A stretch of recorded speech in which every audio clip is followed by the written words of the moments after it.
Hello everyone. आज हम लोग 7वीं की पाठ्य पुस्तक सुगम भारती से कविता प्यारा देश पढ़ेंगे और समझेंगे। यह कविता पृष्ठ क्रमांक 34 पर है और इसके कवि हैं हृदयेश मयंक। कवि हृदयेश मयंक का जन्म 18 सितंबर सन 1951 जौनपुर उत्तर प्रदेश में हुआ। उनकी कुछ रचनाएं हैं जैसे मैं, शहर और सूरज, सायरन से सन्नाटे तक, अपने हिस्से की धूप आदि। कवि मयंक हिंदी के मशहूर कवि और लेखक के रूप में जाने जाते हैं।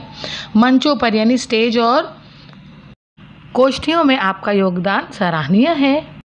आज हम जो पढ़ने वाले हैं उस कविता में कवि ने भारत की विविधता एवं विशेषताओं की ओर ध्यान आकर्षित करते हुए अपने प्यारे देश का यशगान किया है।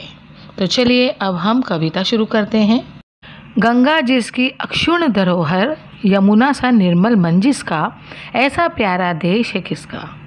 यहाँ पर कवि कहते हैं कि ऐसा देश जिसमें गंगा जैसी पवित्र नदी बहती है और ऐसा देश जिसकी अक्षुण्ण धरोहर, अक्षुण्ण का मतलब होता है पूरा, अखंड, धरोहर यानी अमानत।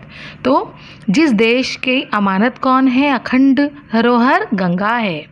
यमुना सा निर्मल मन जिसका, और साथ ही साथ यहाँ रहने वाले सभी लोगों का मन कैसा है, निर्मल है। निर्मल यानी साफ। किसकी तरह साफ? यमुना नदी की तरह साफ है। ऐसा प्यारा देश है किसका, तो ऐसा देश किसका है।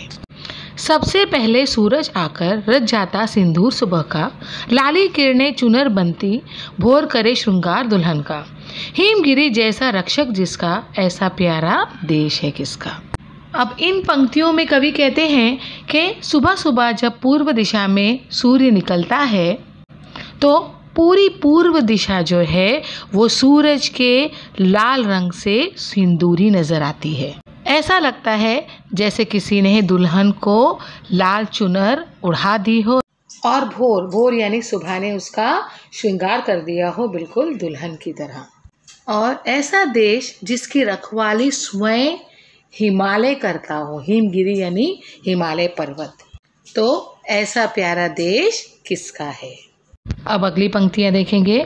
आसमान छूता मस्तक हो, सागर उठ उठ चरण धरे, बाहें हैं पंजाब हिमाचल, हिम में गंगा जल लहरे, सोना हीरा कणकण जिसका, ऐसा प्यारा देश है किसका। अभी आप अगर भारत देश का जो है नक्शा या मैप देखोगे तो कवि ने जो ये देखिए, ये ऊपर के हिस्से को मस्तक कहा है। तो ये मस्तक कौन छू रहा है? आसमान छू रहा है। और सागर उठ उठ चरण धरे, ये जो निचला हिस्सा है इसको चरण कहा है। तो यहाँ पर देखेंगे आप पूरा पानी ही पानी है, समंदर है। तो क्या कर रहा है समंदर, जो सागर जो है उठ उठ उसके चरण धरे यानी उसके पैरों को छू रहा है। ठीक है। इसके बाद कवि कहते हैं बाहें हैं पंजाब हिमाचल। अब ये दो हिस्सों को कवि ने बाहें कहा है, तो एक तरफ पंजाब है और एक तरफ हिमाचल है। हिम में गंगा जल लहरे, और हिमालय पर्वत पर गंगा जल प्रवाहित होता है। जिस देश की धरती का कण कण सोने तथा हीरे के समान है, ऐसा प्यारा देश किसका है। भाषाएं खुद गहना बनकर रूप निखारे इस दुल्हन का, हिंदी कुमकुम बनकर सोहे बाकी बनती छवि दर्पण का, जनगण मन अधिनायक जिसका, ऐसा प्यारा देश है किसका। इन पंक्तियों में कवि कहते हैं कि हमारे देश में विविध भाषाएं बोली जाती है। हर प्रांत में अलग भाषाएं बोली जाती है और यहाँ तक कि कभी कभी एक ही प्रांत में अलग अलग बोली भी बोली जाती है। ठीक है। और यही बात हमारे देश की सुंदरता में वृद्धि करती है। इसके अलावा कवि कहते हैं कि हिंदी भाषा क्या है, हमारी राष्ट्रभाषा है। तो हिंदी भाषा एक संपर्क भाषा के रूप में कुमकुम की तरह देश के माथे की शोभा बढ़ाती है। और यही नहीं, जहाँ का राष्ट्रगान जनगण मन अधिनायक हो, ऐसा प्यारा देश किसका है। चलिए अब अगली पंक्ति देखते हैं।